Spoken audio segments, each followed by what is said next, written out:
یہ بھائی نے فرمایا کہ آج کل شادیوں کے اندر ایسا ہو رہا ہے کہ شادی اور ولیمہ ایک ساتھ ایک ہی دن رکھ لیتے ہیں اور اسے شلیمہ کا نام دے دیا گیا ہے۔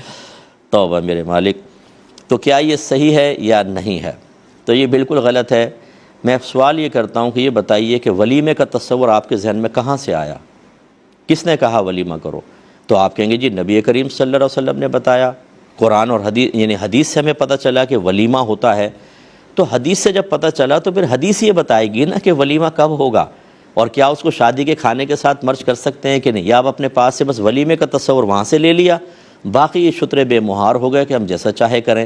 یہ یاد رکھیں کہ ولیمے کا تصور یہ ہے کہ فرسٹ نائٹ کے بعد پھر جو کھانا کھلایا جاتا ہے اس کو ولیمہ کہتے ہیں۔ تو یہی نبی کریم صلی اللہ علیہ وسلم کا طریق رہا کہ شب زفاف کے بعد آپ نے کھانا کھلایا ہے صحابہ کرام کو، یا ویسے ہی تقسیم کیا جیسے صحابہ کو بلا کے کھلا دیا ہے۔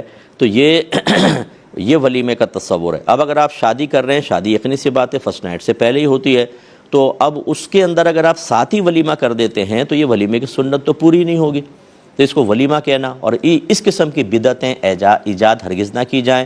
ولیمہ کرنا یہ سنت کریمہ ہے۔ حضرت عبد الرحمن بن عوف رضی اللہ تعالیٰ عنہ سرکار کی خدمت میں حاضر ہوئے تو جسم کپڑوں پہ زرد رنگ لگا ہوا تھا۔ سرکار نے فرمایا کہ اے عبد الرحمن یہ کیا ہے؟ عرض یا رسول اللہ میری شادی ہوئی ہے اور یہ اس وجہ سے رنگ لگا ہوا ہے۔ تو نبی کریم صلی اللہ علیہ وسلم نے ارشاد فرمایا کہ پھر آپ ولیمہ کریں چاہے ایک بکری کے ذریعے ہی کیوں نہ ہو۔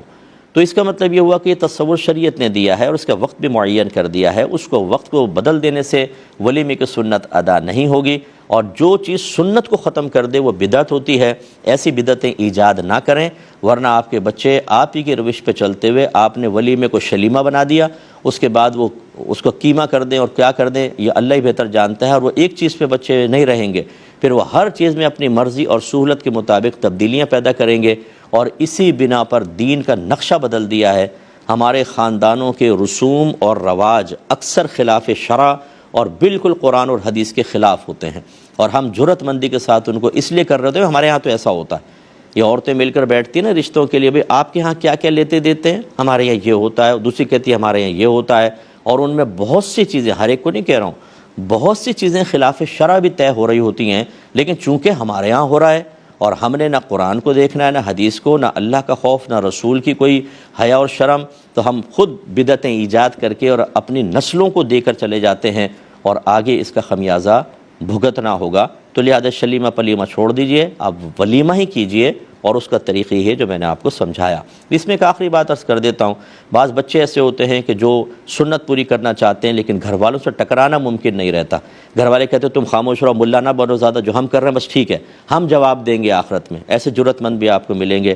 ایسی صورت میں نوجوانوں سے میری گزارش ہے کہ آپ لڑائی جھگڑا نہ کریں، بولے آپ کی مرضی جو چاہے کریں۔ آپ اگلے دن صرف ایک دو دوستوں کو بلا کر کھانا کھلا دیں، نیت کر لیں کہ یہ ولیمہ ہے۔